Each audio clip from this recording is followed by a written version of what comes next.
Ligne, paysage, temps. Aujourd'hui, on trade avec Yvan Le Pays, artiste et entre autres tatoueur à Paris. On a parlé regrets, chorégraphie et poupée russe. Bienvenue dans Trademark. Qu'est-ce qu'il a dans le dos? Un tatouage. Et le tatouage est une façon aussi de fixer le temps, de fixer une époque. On dirait une reproduction d'un Modigliani. Eh bien, cela montre combien le tatouage est un besoin. Je vous laisse avec ces aiguilles. You ready? Ouais, carrément, à 100%. Moi aussi. Salut Yvan. Salut Zoé, Bienvenue. merci. Merci beaucoup d'avoir accepté mon invitation. Je suis super contente de discuter avec toi aujourd'hui, d'apprendre à te connaître. On est là essentiellement pour parler de tatou, mais on peut parler de plein d'autres choses, il n'y a pas de souci. J'aime toujours commencer par la façade, on va dire, de la personne que je rencontre. En général, le pseudo. Et du coup, dans ton cas, je m'interroge si c'est un pseudo ou si c'est ton nom. Alors, Yvan Le Pays, c'est mon nom-prénom, Ok. pour de vrai. Ok. Est-ce qu'il y a une volonté d'avoir gardé ta vraie identité ou c'était juste une évidence? Alors, en fait, je suis passé par des pseudos Ok. avant d'arriver à ça. Et je me rendais compte que c'était pas forcément le plus simple à long terme. J'avais toujours l'impression de devoir justifier pourquoi. Mon premier nom, ça a été Yvan 14. Et en fait, c'était un chiffre pour moi qui avait du sens. Mais à l'époque, tout le monde me demandait pourquoi 14. Et en fait, c'était finalement assez intime. Ok. Et donc, j'avais pas envie de le dire à chaque fois. Donc, finalement, j'ai switché pour mon nom de famille, en me disant que ça serait plus viable sur le long Ouais. terme. Plus besoin de te justifier. Non, ouais, voilà. Ok. Oui, c'est vrai que ça peut être hyper intime, un pseudo, en vrai. Moi, je comprends. Est-ce que tu veux bien me dire ton âge? Ouais, j'ai 32 ans. C'est vrai? Quasiment 32 ans. Je suis Ah déjà ouais. prêt. C'est quand ton En anniversaire? mars. En mars? Ouais. Ok. C'est vrai que toi, à l'heure actuelle, je dirais, peut-être que tu ne dirais pas, mais je dirais que tu portes plusieurs casquettes, tu travailles dans plusieurs domaines, etc. Si je te rencontrais dans d'autres circonstances, on se croise, je sais pas, à une expo ou quoi, je te demande qui tu es, comment tu te présentes dans la vie courante? Alors, c'est la question à chaque fois la plus simple et la plus délicate aussi. C'est toujours hyper dur de se définir en quelques mots. Moi, je crois que le terme d'artiste, il englobe assez de propositions possibles. Après, je travaille sur différents supports Mhm. qui vont du coup être la peau, la toile, le volume parfois. Je m'exprime aussi avec la vidéo. Mais l'ensemble de ma recherche d'artiste, du coup, se concentre sur la relation entre le corps et le paysage. Ok, Voilà, je pense que c'est le plus simple par rapport à ça. c'est beau. Mais d'où mon interrogation sur est-ce que c'est ton nom? Parce que Mhm. ça colle si bien, pays, paysage, Mhm. très Il y a bien. quelqu'un qui m'a dit justement par rapport à ça un jour, ah, c'est drôle, la pomme tombe jamais très loin de l'arbre, tu Hmm. vois. Et je me suis dit, ah, c'est une belle métaphore par rapport à ça, justement. Peut-être que le prénom, enfin, peut-être que le nom de famille aussi conditionne quelque part une recherche du travail. Je sais pas exactement, ça, j'ai pas de. T'as pas de réponse Non. encore. Est-ce que je peux te demander ce que font tes parents? Du coup, ça m'intrigue. Je demande pas d'habitude, mais là, ça me... Alors, je vais parler plus de ce qu'ils ont pu m'apporter. Hmm. Et ils m'ont toujours beaucoup fait voyager Hmm. dans des conditions pas forcément faciles à chaque fois. On n'a pas, enfin, tu vois, disons que mes parents m'ont appris à voyager simplement. Ok. Et mon père faisait beaucoup de photographie, donc m'a enseigné aussi l'observation de l'environnement, du paysage, Hmm. etc. Et ma mère, elle, s'est mise assez tardivement à écrire des biographies. Donc elle a une grande capacité d'écoute et de retranscription de l'histoire des gens. Et en fait, avec les années, je me suis rendu compte que finalement, mon travail faisait la jonction entre ces deux, entre guillemets, qualités que mes parents ont l'un et l'autre. Wow. Ok. Trop bien. C'est hyper clair, je trouve. Enfin, tu t'exprimes très bien. On va faire une petite digression, une longue digression sur le tatou. Parce que du coup, dans tous ces supports que tu explores, il y a notamment la peau, le tatouage. Tu as commencé à tatouer quand? Eh ben, j'ai commencé à tatouer il y a 10 ans tout pile. Waouh. C'est vraiment, je pense, on n'est pas loin du jour pour jour. Et ouais, c'est aussi, pour ça, je suis assez content aussi de faire cet enregistrement à ce moment-là, parce que c'est un anniversaire que je suis content de souffler. Ah, c'est Ouais. cool! C'est marrant parce une de mes dernières questions, toujours, j'aime bien demander où la personne se voit dans 10 ans. Et il y a plusieurs personnes qui m'ont dit, bah, du coup, je réécouterai, tu vois, genre dans 10 ans pour Mmh. faire un peu le. Et ben, du coup, là, ça marche un Mmh. peu. Mmh. On est 10 ans plus tard et ça marque. Ah, c'est dingue!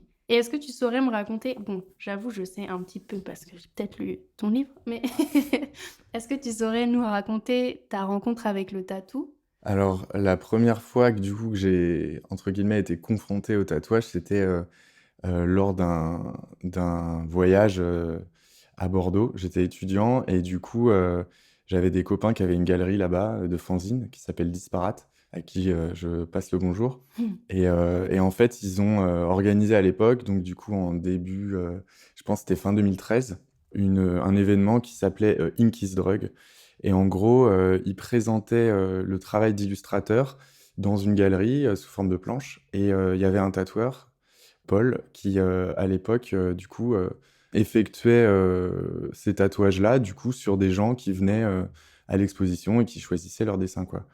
Et en fait, j'ai trouvé le concept hyper fort de pouvoir, tout d'un coup, passer de la feuille à la peau Mhm. et sauf qu'à l'époque, c'était pas la même personne qui exécutait le travail. Oui. Donc il y avait, l'illustrateur d'un côté, le tatoueur, puis la personne qui était tatouée.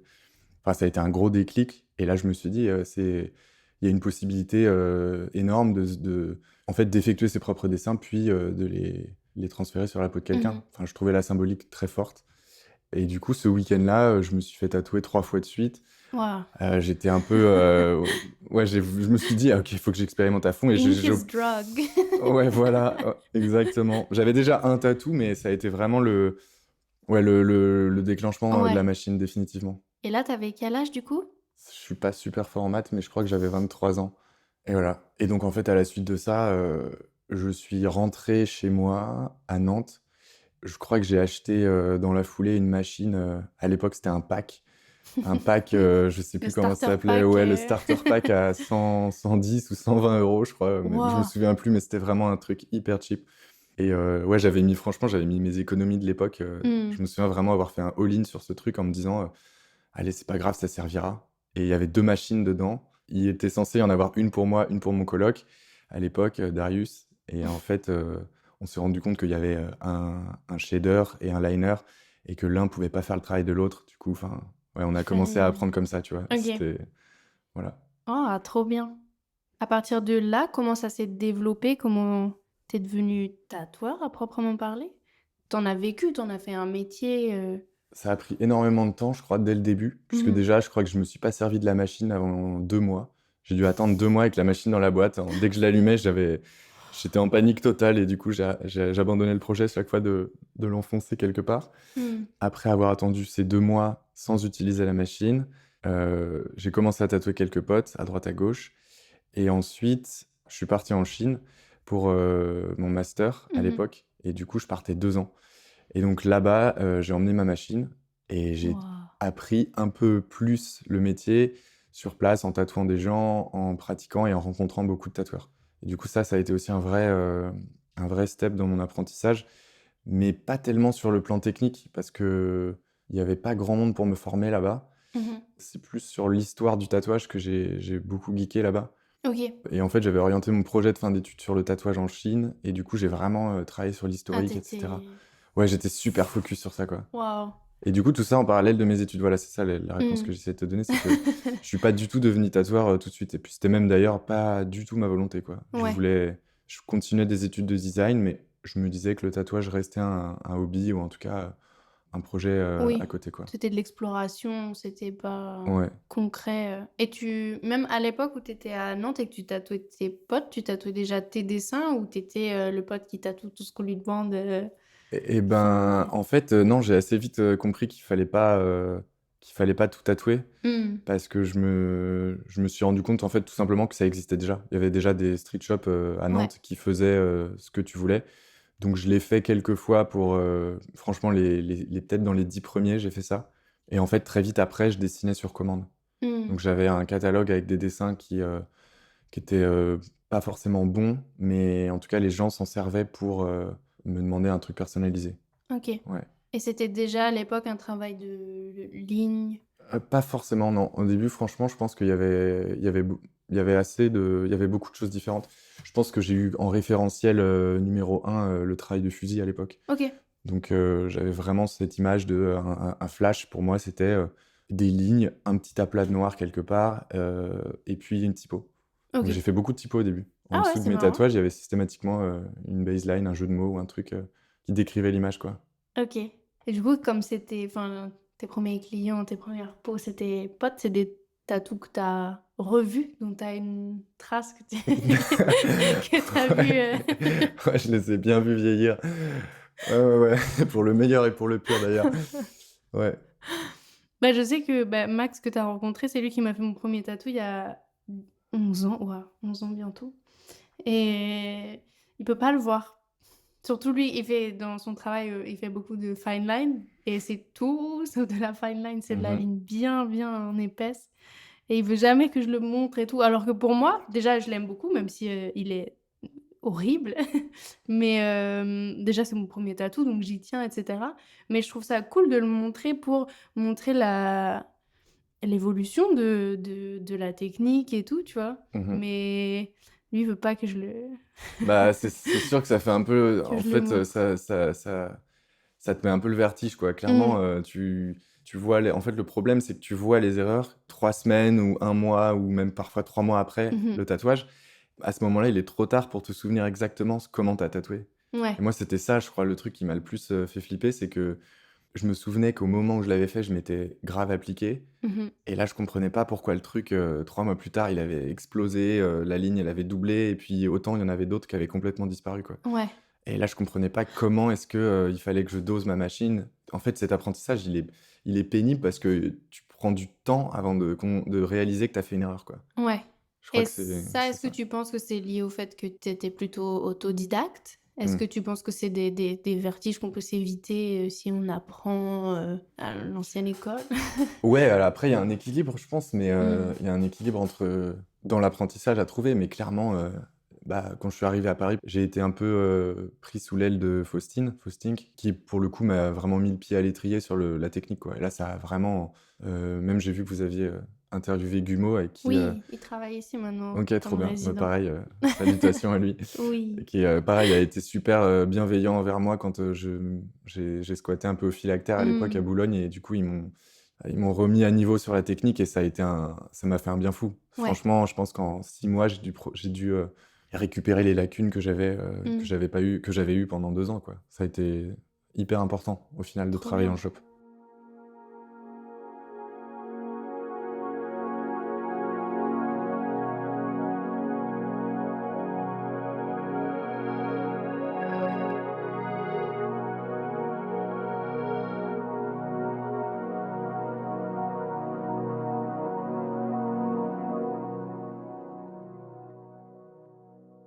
Est-ce que tu saurais me décrire ton style dans le cadre du tatouage Mmh. en 3 mots? Bah, il y a forcément le mot ligne, heu, je pense qu'il y a le mot paysage et le troisième, ce serait quoi? J'aime bien le rapport au temps qu'il y a dans le tatou. Alors Mmh. ça définit pas forcément le style, mais je suis quelqu'un qui tatoue assez lentement OK. et j'aime bien quand je tatoue justement, l'espèce de donc ça, c'est un peu l'aspect très personnel du geste en tant que tel, mais l'aspect hyper méditatif d'une ligne, droite ou courbe qui va, en fait, à l'instant où elle est tracée sur la peau, être, parfaitement exécutée pour que, dans le temps, dans 10 ans, elle reste à peu près la même ou en tout cas qu'elle Oui. reste stable, tu vois? OK. Et ce truc-là est un peu invisible, dans ma pratique du tatou, mais c'est un truc qui, pour moi, est, ouais, presque un des éléments essentiels de l'esthétique que j'essaye d'apporter au tatou, tu vois? Je vois. C'est vraiment ce choix-là aussi de la ligne, c'est un truc très méditatif et comment dire? Assez, ouais, sans filet, Mmh. Oui, voilà. c'est vrai. Avant, on parlait un peu, tu disais que tu avais, arrêté le tatou pendant un moment et que tu venais tout juste, d'y revenir. Avant de parler de cette pause, je m'interroge sur ton processus créatif là, dans ton comeback. Mmh. Tu travailles comment? Tu crées des flashs? Tu fais un système de projet personnalisé? Tu travailles comment? J'avais commencé du coup en 2017 mon projet, Tattoo Postcard Mmh. et en fait, après cette pause, je me suis dit que j'allais pas forcément en fait, j'avais pas forcément, je savais pas si j'allais reprendre ce projet-là, parce que je l'ai fait pendant plus de 5 ans et ça a été très intense aussi et en fait, en reprenant le tatou, en reprenant le tatou, j'ai proposé une boîte avec plein de flashs qui sont issus de mes carnets de croquis. Mmh. Donc en fait, j'ai juste désossé mes carnets de croquis, je les ai mis dans une boîte.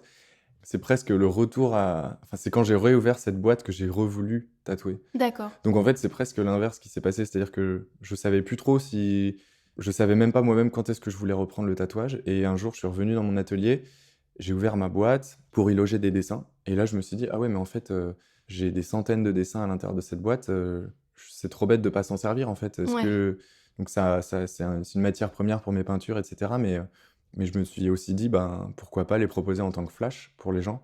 Et donc j'ai juste, voilà, j'ai envoyé l'info aux gens, en leur disant: «Si vous êtes chaud, j'ai des dessins dispo». La boîte est ouverte. La boîte est exactement, la boîte est ouverte et en fait, très vite, il y a des gens qui m'ont demandé si je reprenais les postcards. Mmh. Donc à savoir, du coup, des dessins, personnalisés à partir de photographies de paysages, de leur choix et en fait, j'ai été un peu rattrapé par le projet puisque au final, je recommence à en faire Ouais. et c'est pas du tout contre mon gré, au contraire, je trouve que c'est plutôt encourageant. C'est-à-dire que les gens sont toujours là et hyper chauds de participer à ce projet. Donc au Mmh. final, c'est vrai que ça continue de me ramener aussi de l'inspiration, Oui, hem, ça ramène extérieure. des éléments extérieurs, Ouais, ouais. carrément et du coup, bah, voilà, j'ai repris. Donc j'essaye de faire des flashs et en même temps, je continue de faire des projets postcards. Donc ça me plaît beaucoup les 2.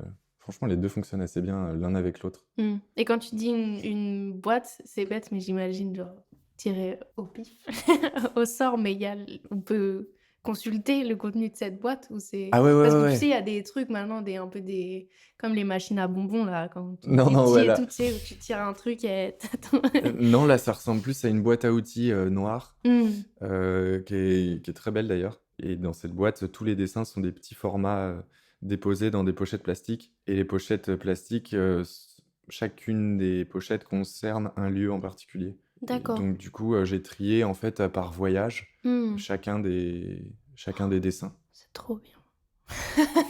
J'aime beaucoup, il y a plusieurs artistes et tatoueurs, mais moi je vois ça surtout à travers le prisme du tatou qui reprennent, des photos de famille, qui reprennent Mmh. des architectures qui nous ont marquées dans notre Mmh. enfance et cetera. Je sais que j'ai un tatou comme ça sur moi, Mmh.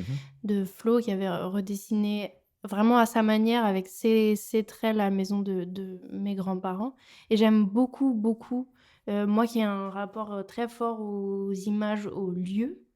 Peut-être moins au paysage parce que je suis peut-être moins une outdoor Mmh. person, mais quand même, moi je dirais plutôt au bâtiment. J'ai quand même un rapport au bâtiment comme ça. J'aime beaucoup ce tatou souvenir, mais revu à travers, l'œil de quelqu'un avec sa patte et tout. Je trouve ça vraiment très sentimental et très, Mmh. très chouette. Ouais, il y a un truc un peu romantique. Moi, Ouais.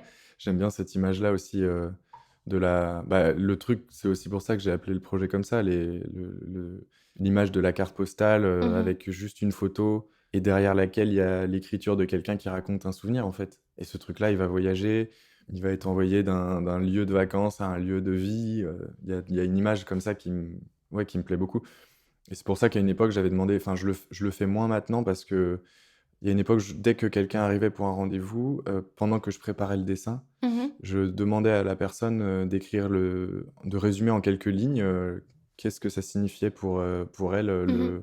le paysage que j'allais tatouer. Et du coup, j'aimais bien l'idée justement que ce texte apparaisse derrière un dessin, pas forcément tatoué, mais qu'il y ait l'existence d'une trace Ouais, écrite, vraiment dans l'idée, de la carte par la postale. main de la personne en plus. Ouais, ouais, ouais, Ça, carrément. c'est Mmh chouette. mh. Mais ça doit être, chargé Ouais, ouais, ouais, carrément. Bah, ça a et été un peu d'ailleurs, une des raisons aussi pour lesquelles j'ai arrêté cette étape du mmh, process parce que c'était aussi devenu, parfois trop intime ouais. avec certaines personnes pour des raisons, liées à leur rapport au lieu Mmh mh. Et du coup, moi, j'étais devenu, en tout cas, je tendais à devenir presque un psychologue, Ouais. plus qu'un tatoueur ou en tout cas qu'un artiste. Et n'étant pas préparé pour ça, j'ai préféré au bout d'un moment mettre un peu plus de distance en me disant finalement, le dessin suffit à traduire Mmh. cette émotion-là. Ça t'est déjà arrivé de refuser un tatou en sentant que c'était trop, peut-être?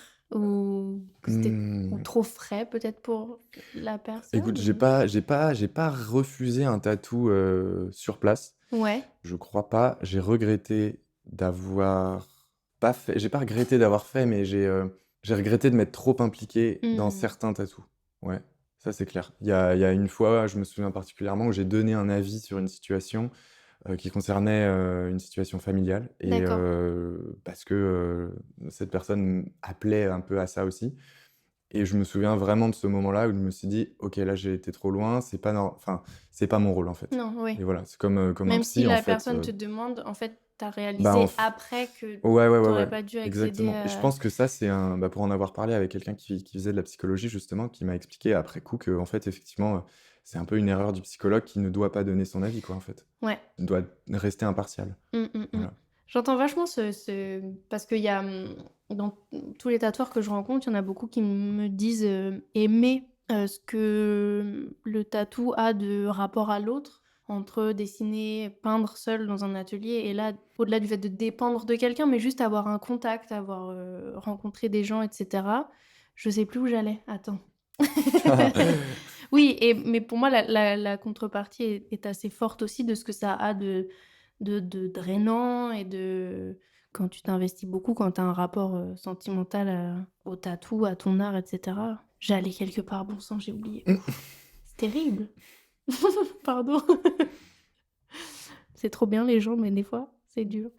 Non, mais ouais, mais je vois, enfin, je sais pas où tu allais, mais en tout cas, je comprends, ouais, ce rapport qu'ont certaines personnes au tatou. Et je pense que Mmh. d'ailleurs, tu vois, même, je me suis aussi rendu compte de ça, c'est que parfois, les flashs après coup me procurent moins de sensations que, par exemple, une postcard où pour le coup, mine de rien, cette approche-là, elle est hyper enrichissante. Il y a Ouais. une écoute qui est certes qui prend de l'énergie et cetera, mais je me souviens hyper bien des gens à qui j'ai fait des postcards.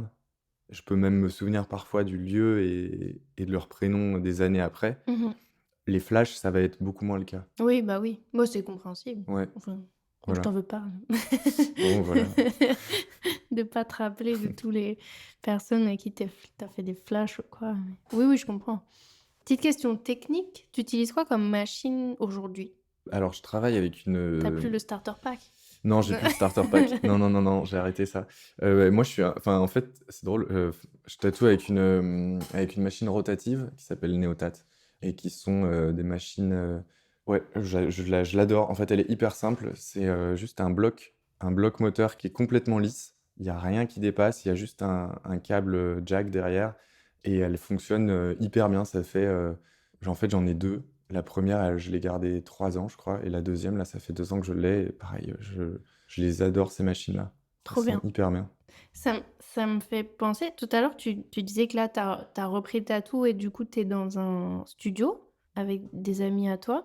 Ça t'est pas du tout venu à l'esprit de reprendre seul? Tu avais envie de reprendre, enfin, tu vois, de reprendre en shop avec d'autres tatoueurs? Mmh. Alors, ouais, je me suis beaucoup posé la question par rapport à ça, mais je crois que travailler en groupe, ça permet aussi de s'assurer une certaine sécurité avec, entre guillemets, «avec les gens», pareil, Mmh. pour éviter une certaine, proximité parfois, Ouais, c'est intéressant aussi d'être dans un studio, ça officialise un peu la relation. Il y a quelque c'est chose vrai. de Je trouve qu'il y a quelque chose d'agréable à mon avis pour les 2. Tu vois? Autant Oui. pour la personne qui vient se faire tatouer que pour toi, tu as un truc de voilà, tu es au shop, quand tu quittes le shop, tu te détaches aussi de tout ça Mmh. et le fait d'être en groupe, il y a aussi le fait d'être à côté des potes, c'est cool. Tu as aussi un apprentissage technique en Ouais. permanence, c'est toujours inspirant, en fait. Tu les vois faire, ils pratiquent pas du tout de la même manière, ils ont d'autres techniques, et c'est toujours quelque chose qui vient un peu, questionner la pratique, quoi. Mmh. C'est vrai que je m'imagine plus, bah, cliente que tatoueuse du coup, mais je m'imagine cliente, aller chez un artiste ou dans son atelier. C'est quand même un concept. Mais Mmh. du coup, là, je viens de réaliser aussi que de l'autre côté, faire entrer des inconnus Mmh. dans ton espace de création, et cetera? Parce que tu disais que tu avais un atelier, c'est ça? Ouais. Dans ton espace de création, ça doit aussi être un concept de laisser rentrer, Ah ouais, ouais, complètement. comme ça? Complètement, ouais, ouais et puis c'est un espace où tu vas avoir, tendance à être assez seul, l'atelier, au Mmh. final. Du coup, c'est un peu je pense que c'est un peu une réflexion, comme un miroir de ce qu'il y a dans ta tête. Donc il y a des moments, il y a des trucs qui sont pas bons, qui traînent, tu vois? Il y a des brouillons, il y a des trucs, Mmh. qui sont que pour toi et que tu as pas envie que les autres voient Ouais. et du coup, je pense que tatouer dans l'atelier, franchement, j'y ai pensé plusieurs fois. Je me suis dit que ça serait trop bien et puis je l'ai jamais fait et je crois que naturellement, j'arrive pas à passer ce cap-là. Il y a aussi le confort d'être, tu vois, il Oui. peut faire froid, il peut y avoir de la saleté un peu partout. Donc je pense que c'est bien je pense que c'est bien de partitionner les 2. Et après j'ai pas mal, il y a des périodes où j'ai tatoué chez moi. Par contre ça je l'ai fait par volonté aussi, tu vois? Avant OK. d'arrêter, il y a une année complète où j'ai tatoué que chez moi et j'aimais trop ça. Parce que c'était lumineux, parce qu'il y avait aussi ça me demandait un effort vis-à-vis Mmh. des gens. C'est-à-dire qu'après avoir fait beaucoup de studios, j'avais un peu l'impression que bon, bah, parfois j'étais moins investi dans l'accueil, tu vois, avec les autres Ouais. et le fait de faire venir les gens chez moi, bah, pendant un temps, ça a été hyper intéressant puisque il fallait que tout d'un coup je redevienne, j'étais la seule possibilité pour eux enfin, comment dire? J'étais le seul intermédiaire avec les gens qui venaient. Mmh. Du coup, il fallait que ça se passe super bien et que les gens soient aussi très à l'aise, tu vois? Ouais, ça Donc du coup, ça reprenait une espèce ça me remettait un peu, un challenge de: «OK, il va falloir, faire encore plus attention aux gens» et cetera. Mais voilà, bref, c'est une parenthèse, mais c'est vrai que j'ai trouvé ça les 2 m'ont fait beaucoup de bien dans les 2 Mmh. cas et les 2 ont aussi leurs limites, tu vois? Ouais, je comprends. Je sais pas si j'arriverais, en tant que cliente à mais ça doit être, l'anxiété sociale seulement, mais je sais pas si je prends rendez-vous avec quelqu'un, on me dit: «C'est chez moi», je c'est pas que je me méfie, Mmh. mais je sais pas si j'arriverais à me dire: «Allez, je vais envahir un espace comme ça, je vais». Ouais, mais Mmh. je comprends complètement et c'est pour ça que ça s'est toujours super bien passé, avec les gens qui sont venus et tout. Mais bien sûr qu'il y a toujours en fait, tu peux sentir aussi qu'il y a certaines personnes qui sont moins à l'aise Mmh. et ce sentiment-là, il est perceptible, il est pas forcément agréable. Parce que du coup, comme je te disais, tu vas devoir faire beaucoup plus d'efforts pour que ces personnes, elles se rendent compte qu'elle est dans une zone safe et qu'il va pas y avoir de soucis et cetera.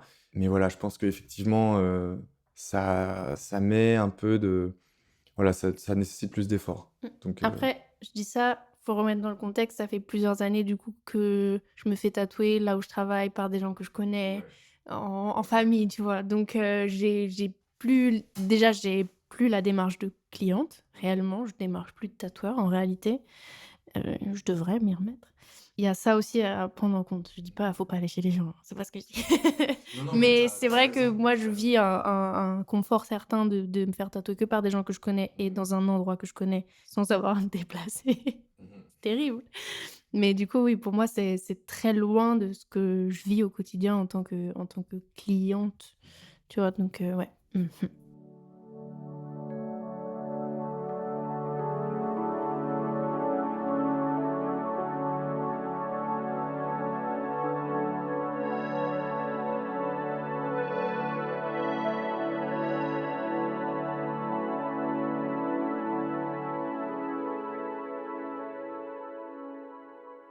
Oh, est-ce que tu as une étape préférée dans tout le process de tatou, le process humain comme le process créatif, technique? Est-ce qu'il y a un moment que tu chéris particulièrement? Bah, je sais pas, je crois que la première ligne, elle est toujours, hyper particulière parce que tu es prêt, tu es au max de la concentration et je sais pas, ça en fait, elle va définir un peu si ta machine est bien réglée, si la peau, elle prend bien l'encre, si, tu es assez haut sur ta chaise, si la lumière est bonne et cetera. Il y a un espèce de tout d'un coup, tout se passe sur cette première ligne Mmh. où le réglage de ta machine est genre, les gens s'en rendent pas forcément compte, mais le premier centimètre, moi, c'est toujours le centimètre test, tu vois? OK. Où à ce moment-là, je sais si je suis trop fort, trop profond, enfin bref et ce petit centimètre de paramètre, à chaque fois, je l'adore parce qu'il y a un peu j'ai l'impression de redevenir un débutant Mmh. C'est un et saut dans le vide un peu. à chaque fois. Waouh! Et ça, j'aime trop parce que ça a pas changé cette sensation. Après, une fois que le tatou est enclenché, que la machine est réglée, et cetera, c'est plus facile. Mais toujours ce saut, cette espèce de ouais, tu sautes dans l'eau et ce truc-là, il est cool, quoi. Il y a toujours, Mmh. ça a pas bougé, quoi, cette sensation-là. C'est ouf, ça a l'air bien. On va s'étendre un peu sur, les autres, supports que tu travailles. Mmh. Est-ce que tu aimerais me parler de, bah, déjà des autres supports sur lesquels tu t'exprimes, des autres projets que tu nourris?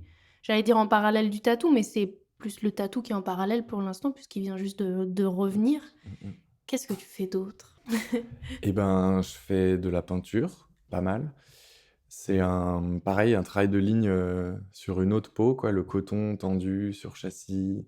Il y a un autre rapport à l'exercice, de la ligne, mais dans une échelle, qui va être plus adaptée au corps presque, puisque là, il y a tout le mouvement du bras, des jambes. Tu vas recréer une espèce de chorégraphie sur la je sais pas, tu crées une espèce de ouais, il y a une espèce de chorégraphie qui se crée sur la toile, au rythme, enfin, au rythme de la ligne en suivant avec le pinceau et cetera.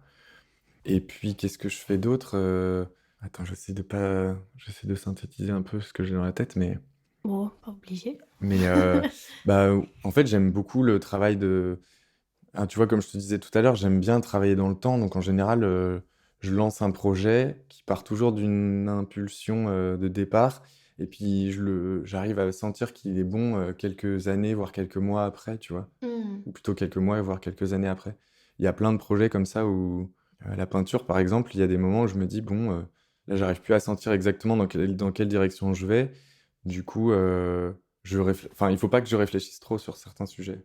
Bon, là, j'ai trop D'accord. réfléchi, par exemple, j'ai complètement perdu le fil de ta question. On peut recommencer cette question, s'il te plaît? Oui, oui, bien sûr. Bien sûr. Bon, moi, ça va, je comprenais, mais bon, la question, moi, elle est déjà enregistrée. Si tu veux, tu refais ta réponse. Mais ma question, c'était les projets que tu nourris en ce moment, autres que le tatou. Ouais, OK, alors attends, j'ai retrouvé. Mais en fait, j'ai l'impression que le tatouage est un point de départ et qu'après chacun des médiums, sur lequel j'ai envie de travailler va avoir une correspondance avec le tatouage. Parce qu'au final, la constante qu'il y a entre le tatouage, la peinture, la vidéo, ça va vraiment être cette question autour du corps et du paysage. Et du coup, depuis quelques années, depuis quelques années, ça fait 2 ans, 2-3 ans là que j'ai commencé à m'intéresser au mouvement du corps, à travers l'escalade. Mmh.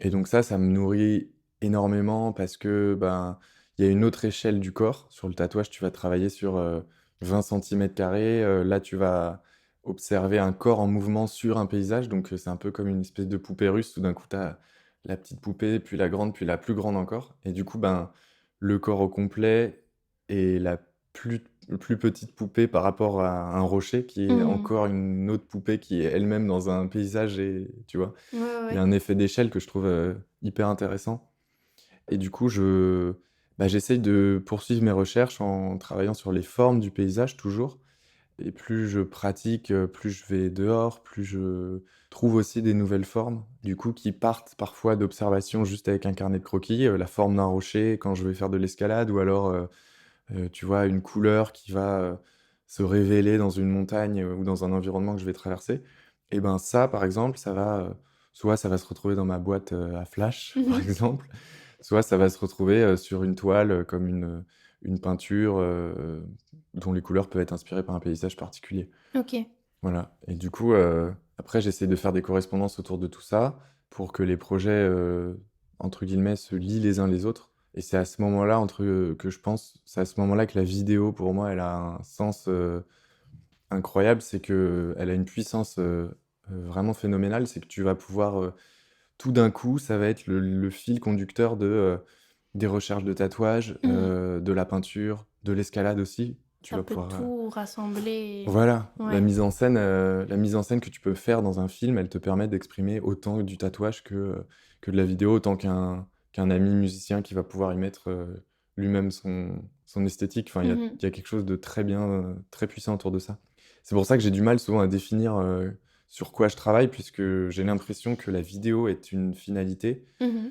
mais qu'avant la vidéo, il y a tout un tas de petites étapes, qui sont Oui, nourries par, le tatouage, la peinture, et qu'ils ils existent pas l'un sans l'autre, enfin. Mmh. Comme tu dis, en fait, enfin, si je comprends bien, tout ce projet vidéo n'aurait pas pu exister sans tous les autres projets avant. Mmh. Tu grimpes aussi, quand tu parles de l'escalade et de cette étude-là, c'est toi en tant que grimpeur ou en tant qu'œil extérieur ou les deux? Alors c'est vraiment les 2 et en fait, c'est encore une fois très lié au tatou parce que, il y a une époque, il y a 3 ans, en fait, j'avais des énormes problèmes de dos. Je faisais pas du tout de sport et je pouvais plus tatouer. Je suis arrivé à un stade, où je pouvais, genre dis-toi, je pouvais même pas prendre, des trucs dans l'étage du bas du frigo sans Aïe. devoir, me baisser accroupi, ouais, Ah ouais. ouais, c'était un peu craignos et du coup, à ce moment-là, j'ai vu un ostéo qui m'a dit: «Franchement, au bout d'un moment, je peux plus rien faire pour toi, il va falloir que tu te reprennes un peu en main, quoi, Mmh. physiquement» et ça a été, à ce moment-là que j'ai découvert, vraiment l'escalade en m'y intéressant par un pote et voilà et donc en fait, j'ai commencé à pratiquer en me disant: «Bon, de toute façon, c'est ludique, c'est assez Ouais. simple de pratiquer et puis ça a l'air d'être le truc pour se muscler le dos donc f à fond, quoi». Et en fait, franchement, en 2 mois, j'avais plus mal au dos. C'est J'ai ouf. pu recommencer à tatouer. Donc en fait, les 2 l'escalade paradoxalement est revenue nourrir mon tatouage Mmh, mmh mh. et du coup, j'ai commencé à me dire que c'était vraiment une ça a pris une place en fait, tout aussi importante que ma pratique artistique quoi, vraiment. Aujourd'hui, je suis artiste mais tu vois, si demain, enfin, ouais, je pense que je mets pas, c'est sûr que le dessin, c'est ma priorité, tu vois? Mais il y a en termes d'affect, l'escalade est vraiment équivalent, quoi. Ouais. J'aime trop ça et ça me nourrit parce que le corps en mouvement dans le paysage, quand je grimpe, je vais avoir la même sensation que quand je trace une ligne sur la peau, tu vois? Mmh mh. Ce rapport à la méditation, à la «transe» entre guillemets, je le retrouve aussi bien sur une voie d'escalade, sur une falaise ou sur une ligne qui va suivre parfaitement, la courbe, sur un corps et ça, c'est du coup, je trouve que l'un et l'autre sont très comme imbriqués, en fait. Ouais. Ouais, je comprends. Mmh. C'est clair. J'aurais jamais pensé à quel point ces 2 choses pourraient Mmh. être, interconnectées, mais ça a beaucoup de sens comme tu le dis. J'ai fait de l'escalade pendant 3 ans, OK. OK. quand j'étais au collège-lycée. J'ai jamais fait, sur bloc, on dit sur bloc? Ouais. Enfin, dans la vraie vie, tu vois? C'était en Alors ouais, salle, ouais, sur mur, bah, quoi. tu peux faire du bloc en salle aussi C'est vrai. et tu peux faire du bloc, en extérieur Mmh. et aussi de la falaise. J'ai jamais fait, ça m'a toujours, intimidée. En extérieur, Trop, tu veux trop dire? ouais. Ah ouais. Enfin, il y a un truc assez rassurant quand tu es, en salle, sur mur avec, les couleurs Mmh. où tu à part quand tu arrives sur une prise difficile où tu te demandes comment tu vas l'appréhender, tu sais quand même où tu vas avant d'y aller. C'est déjà tracé si tu suis, les voies et cetera et j'ai toujours, pourtant pendant ce laps où je grimpais, il me semble me souvenir être allée à Fontainebleau, je sais plus pourquoi. Mais tu vois, avoir eu l'opportunité, par exemple, de le faire ou même ne serait-ce que décoller un peu du sol, tu vois? Et Mmh. j'ai jamais osé. Mmh. J'ai toujours, trouvé ça hyper intimidant de pas savoir où ça allait, de Mmh. devoir, tâter, de devoir essayer, quitte à échouer, tu vois? C'est trop vertigineux pour Mais moi. je pense qu'après ça s'apprend aussi. Mmh. C'est comme, tu commences à décoder progressivement les prises, Mmh. à analyser plus facilement. Au début, c'est sûr que tu pas forcément cette lecture-là et puis à force de pratiquer, tu commences à savoir lire un peu la partition, je pense. Là, c'est un peu Mmh. comme un solfège Ouais. et qui va te permettre de vraiment travailler librement dehors et après ce que je trouve fou en extérieur justement, c'est, bah, ce dont tu parles comme étant une peur, quand tu commences à grimper, sur une voie, par exemple sur une falaise, tu vas avoir le plus de possibilités tout d'un coup. Parce qu'en fait, il y a pas juste la petite prise rouge, il y a Mmh. peut-être, 5 prises rouges potentielles Ouais. et donc là, c'est aussi super intéressant puisque tu vas plus, grimper de la même manière que quelqu'un qui fait, pas la même taille que toi, par exemple. Mmh. Moi, je suis assez grand et du Ouais. coup, en extérieur, j'ai des prises, que j'arrive à atteindre et qui, du coup, créent un mouvement qui correspond vachement à celui de mon corps, à l'échelle de Mmh. mon corps et donc en fait, là, les possibilités, elles se démultiplient et puis tu es beaucoup plus libre. Enfin, finalement, il y a un truc, en extérieur qui est ouais, qui est très gratifiant. Puis le rapport au rocher aussi, je sais pas, tu vas sentir la pierre froide, parfois elle te coupe les doigts et mais en même temps, c'est un rocher qui est là depuis des millions d'années, tu vois? Mmh. Et ce rapport au temps, encore une fois, Ouais. il est inédit, quoi. Je trouve il te permet de décoincer ton corps autant que il te fait mal, tu vois? Il y a des moments, ça fait vraiment flipper. Mmh. Tu prends des vertiges, pas possibles et en même temps, il y a toujours le rapport avec, la personne avec qui tu vas grimper qui, en plus de ça, est comme un bah, c'est tu retrouves je vais encore faire une analogie avec le tatouage, mais tu vois, tu retrouves le binôme, Ouais. la personne qui te Et oui, tatoue, celle qui se fait celle qui tatouer, celui qui t'assure grimpe, ou celle ouais. qui assure. Waouh. Et tu un travail de confiance comme ça qui est mutuel, quoi. Et ça, c'est trop ouais, c'est peut-être pour ça, au final, que je me rends compte en me disant ça, mais que je kiffe autant l'escalade. Il y a peut-être ce truc-là que je cherchais dans le tatou et que j'ai retrouvé dans ce sport. Mmh. Waouh. Ah, ça m'a donné envie de regrimper. En salle, mind you, en salle. Et oui, du coup, moi, je trouve le confort dans le fait que ce soit pré-tracé, mais effectivement, le fait qu'il y ait rien de tracé, c'est une liberté folle. Mmh. Faut juste, avoir le courage de le faire. Je ne l'ai pas eu encore.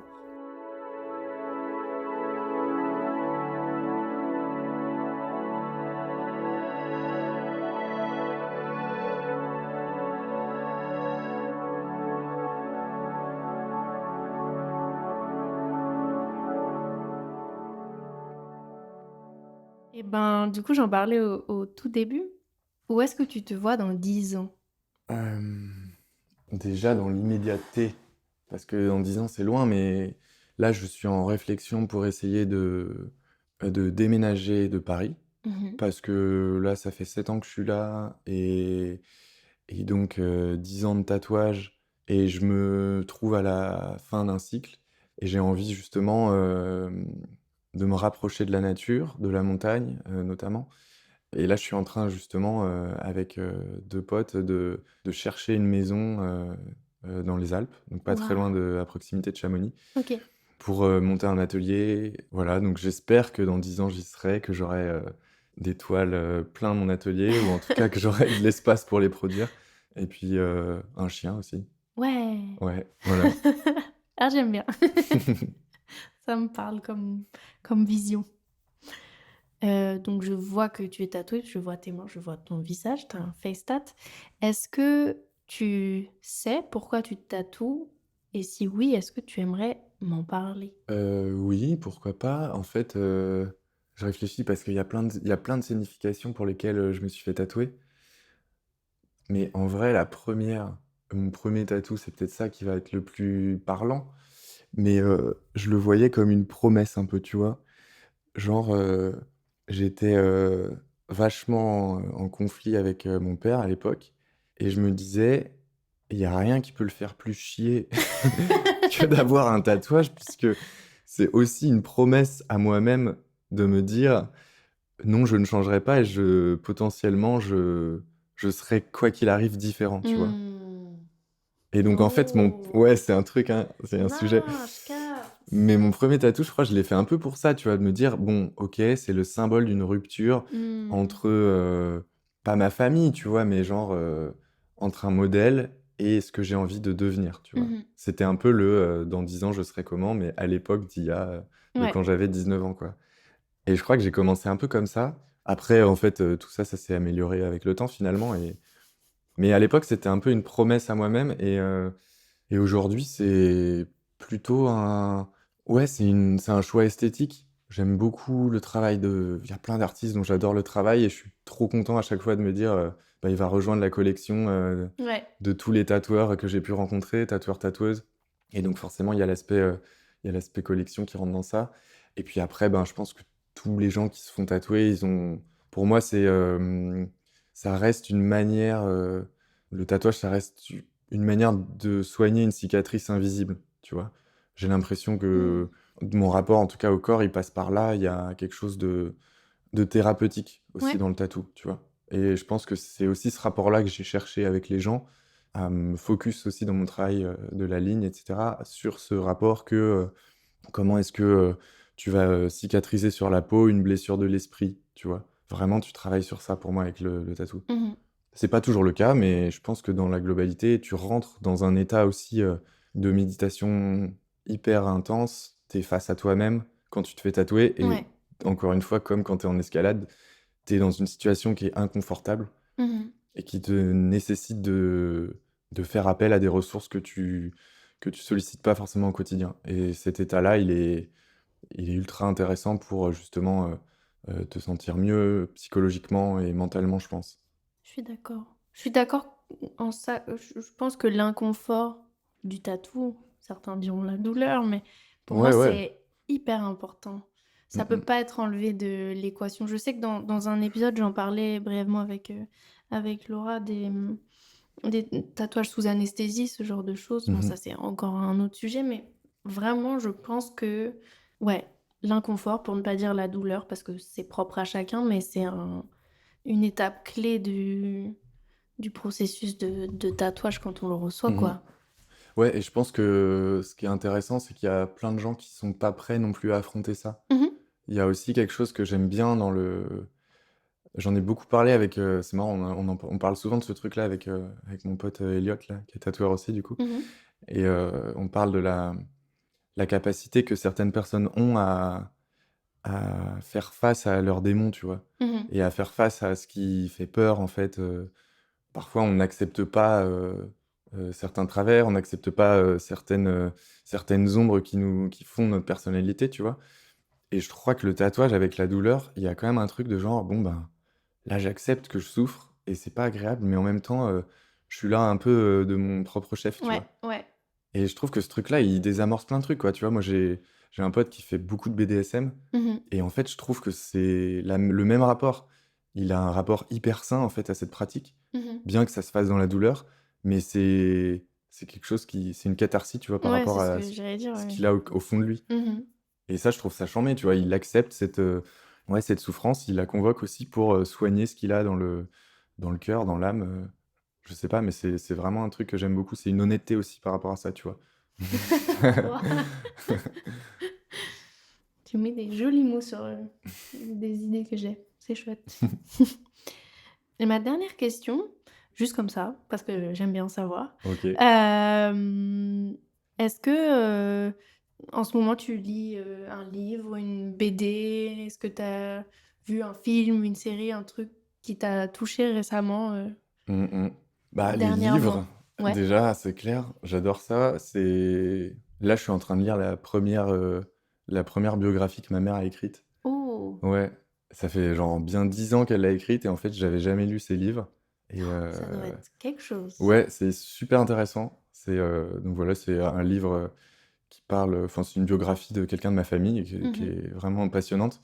Une vie très intéressante et j'adore de manière générale les biographies. Ok. C'est quelque chose enfin, je pense que c'est un des trucs que je préfère lire.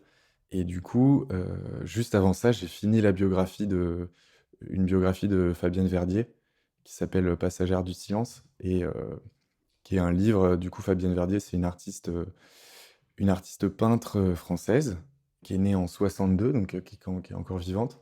Elle a travaillé la ligne et la calligraphie dans les années 80 en Chine. Donc elle est partie. C'est un peu, ouais, c'est un vrai voyage initiatique d'une dizaine d'années qu'elle a fait pour apprendre la calligraphie, travailler la ligne, mettre de l'esprit dans le tracé de son pinceau. Et bah forcément, moi qui suis passé Ça en Chine, fait écho. ça a été une détonation vraiment dans ma pratique du dessin Hmm. et de la peinture. Et forcément, voilà, c'est un bouquin que je recommande à tous ceux qui s'intéressent à ça, parce qu'il est trop bien. Elle est hyper modeste dans sa manière de parler de son expérience. Elle a vécu des trucs fous et en même temps, elle en fait pas des caisses. C'est Hmm. super Ah, mais c'est une spirituel et autobiographie. ouais, ouais, c'est Waouh, ça. C'est une ok. autobiographie. Ouais, ouais. Pour parler de son expérience, voilà, en Chine. Et c'est vraiment passionnant. Donc, c'est un bouquin que je vous recommande. Très bien. Est-ce que il y a quelque chose dont tu as envie de parler? Est-ce que tu as des questions pour moi? Est-ce que tu as une dédicace? Un message pour qui que ce soit pour terminer cet épisode?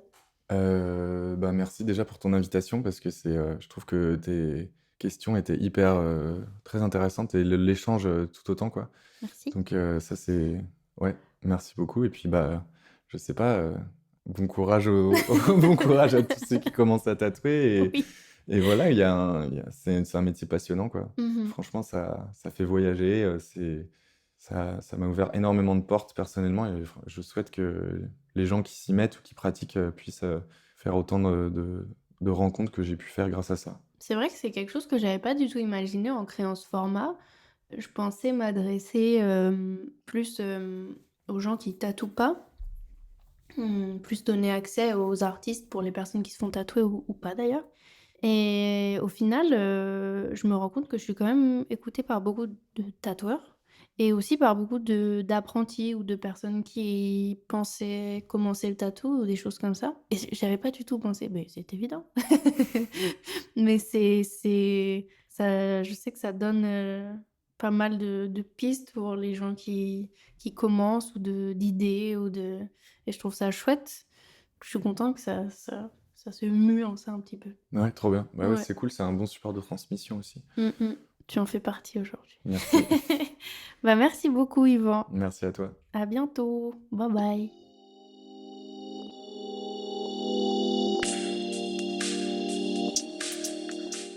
Merci à tous d'avoir écouté cet épisode de Trademark. Retrouvez Yvan sur Instagram @YvanLePays tout attaché IvanLePays. Et quant à moi, on se retrouve la semaine prochaine pour un nouvel épisode. Merci pour ce trade et à bientôt. Le phénomène tatouage, finalement, n'affecte qu'une minorité de gens en France, non?